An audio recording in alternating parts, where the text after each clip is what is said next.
What is going on, Bulls Nation? So I know you just witnessed the most interesting game in the world where two teams were trying to lose. Who wants it more? And what is the purpose of this game? So we're going to talk about it right after this. You're listening to Chicago Bulls Nation, your home for all things Chicago Bulls. All right, Bulls Nation. So to Zach's point, the Mavs wanted it more. They needed it more. There is no reason for the Bulls to play this game, as a matter of fact, but this game has to be played, and somebody has to win. And the winner of this game is really the loser. Because both teams this game is meaningless. It does nothing for the Bulls. Maybe for the Mavs, it gets them closer, but they didn't like the odds, so they play the odds. They feel like even if they win this game, it's not going to get them closer to the play-in anyway. It will, probability-wise, but what are the odds? So they took the odds of keeping their pick altogether. I mean, they still couldn't get it for some, if somebody jumps into the top four or whatever. But the odds are higher if they lose both games. So this is one of those games where no team really wants to win. And you can see it early on.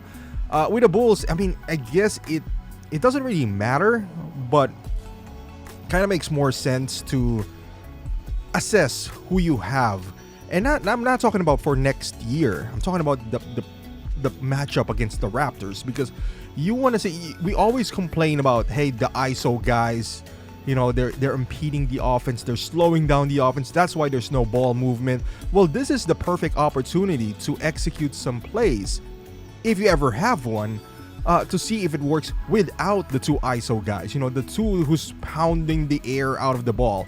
And I was assessing that from that standpoint when I was watching the game, the plays, the personnels out there, because I wanted to see who could play against the Raptors if things are not going well for the Bulls. Let's say the first 3 minutes, as always, the Raptors goes on a run. We can't hit a shot. Our two quote-unquote ISO guys can't make a bucket. Who can you insert there outside of the normal rotation guys that could contribute? And I was glad to see Carlik Jones out there, because he's, for shooting purposes. I don't know his entire game. I don't really watch G League, but for all intents and purposes, I see that he's an MVP. It looks like he can hit a shot. So maybe if they're trying to double DeMar, perhaps we can kind of insert Carlik Jones out there instead of Patrick Beverley to maybe ease the pressure up on the double team. That's one thing. If we can't rebound, maybe Terry Taylor, who's a big body, although he's not that tall. So I love seeing those, I guess, plays where, hey, if things are not going right, maybe we can insert one of these guys who are not in the scouting report, and maybe they can contribute, bring back the energy, shift the momentum, and all that stuff. And I saw some of that. What I didn't see, and I also wanted to see, was the set plays. Like, how are we going to get Vooch going? Put him on the post, because when the two ISO guys are around, he's mainly the third option, and sometimes not even an option at all. Got the ball in the post, scored 20 points, which is great, but it doesn't feel dominant. You know what I mean? Like, I wanted to see dominance, like an attack where the Mavs can't stop it, because the Mavs, let's be honest, they're not trying to stop you. They're not playing full force. They don't have the roster out there. So you should have been more dominating than you look. This proves me that we have really no playbook. We're just playing like a herky-jerky style. And this is how we're going to look like without the two ISO guys. It's not going to get any better. It's just that the ISO guys are, a little bit more, I would say, better to look at playing ISOs compared to, we won this game, but let's be real here. It's the Mavs not even trying. This is the Mavs team that wanted to lose, and they put the best effort out there to lose. That's why the isolation of Kobe White and Patrick Williams looks a lot better. But you can't use this as a barometer. It's like, hey, just give them opportunity. Well, under normal circumstances, they're not going to face this kind of competition. So, we can throw that out the window. But it just shows that Patrick Williams, again and again, he could do this. At what level, I don't know. But the difference between Patrick Williams and Kobe White, I feel like Patrick Williams does have the physical tools to do this in a better competition.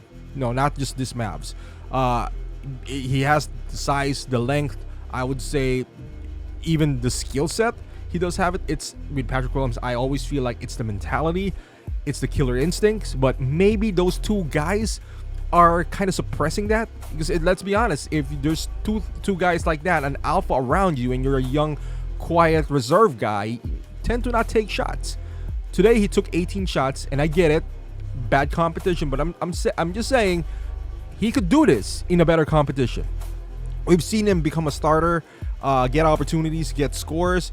Maybe he'll be more inefficient in that setting, but we see it there. But the biggest takeaway I got from this one is that maybe, just throwing it out there, maybe Terry Taylor and Carly Jones can contribute. I'm not talking about 5 minutes in a game. Maybe just a quick spark plug. You can't rebound, plug him out there. Also, Javonte is out there, but he didn't really made any. He was running full speed, it seems like. Dalen Terry as well. You know, he not the most efficient games, but he got some reps. But I'm more concerned now. That's why we didn't see Marco, because I believe the Bulls coaching staff is assessing this game as well as to who can contribute when things are not going right. Like I mentioned earlier, Ayo just remains to be cold. He hit that sophomore slump. Kobe's always there, so I don't know why he played so many minutes. I would love to see more Karlik and his shooting, because that's what he's going to contribute to this team if things gets tight. Can you spread the floor? And as far as Terry Taylor, it's his rebounding. Can you provide that energy? Because he does have a long wingspan for a 6'4" guy, kind of like Javonte. So those are the things. If we can't rebound, because Toronto is a big, tall, lengthy team, and we struggle against those kind of teams. So would Terry Taylor's length help us? Because I mean, Dalen Terry has length and size, but I don't think he does have the strength yet. The same strength that Taylor does have. So those two guys, along with Derrick Jones, I think is going to be vital against Toronto with their size, their length. They also have their deficiencies in three-point area. So if we could kind of neutralize that, if we can play to our strength and maybe just kind of, just settle down with our weaknesses, I think we can still take this game. But happy with what I saw for the most part. I wish that the lineup would be Patrick Williams instead of Alex Caruso in this Toronto matchup. But we'll see. Thank you for watching, guys. If you're a Bulls fan, subscribe to the channel, and I'll see you guys in the next video.